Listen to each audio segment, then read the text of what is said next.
Okay, so a 60-year-old male with past medical history of COPD comes to the clinic due to hoarseness of his voice and has also lost 8 pounds over 5 months. Exam shows decreased breath sounds on the left side, and a CT scan was performed, and a nodule was noted in the left lung near the aorta. What nerve is most likely injured due to this nodule? So I'll let you answer, and then I'll explain. Okay, so the answer is the recurrent laryngeal nerve, which is B. So just to review what muscles it controls, so the recurrent laryngeal nerve controls the intrinsic muscles of the larynx. And then the only thing it doesn't control is the cricothyroid muscle.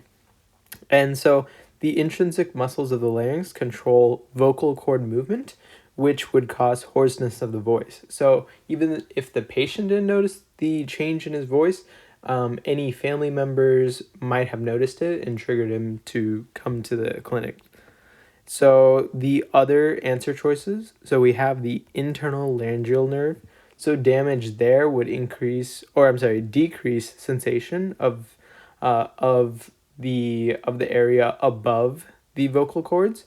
So that's why this answer choice is incorrect. And then the external laryngeal nerve controls the cricothyroid muscle. So remember, I said that the recurrent laryngeal nerve controls the intrinsic muscles of the larynx, except for the cricothyroid muscle. So the thing that controls the cricothyroid muscle is actually the external laryngeal nerve.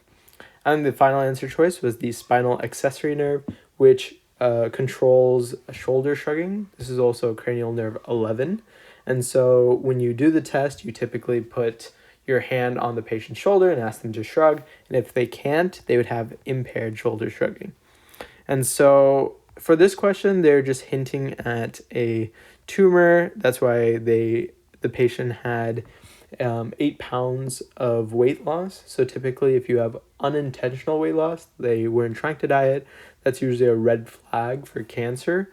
And even though that's not necessarily important because they didn't really care about the treatment or anything of the cancer, really this is an anatomical question, just asking if there was something near the aorta, then what nerve is near the aorta that could possibly cause this clinical presentation of a change in their voice. And so that's going to be the recurrent laryngeal nerve. So really, to answer this question, you just had to connect the two, which is a change in someone's voice connected with the anatomical location of near the aorta, with the fact that the recurrent laryngeal nerve controls vocal cord movement. So I hope that helped, and thanks for watching.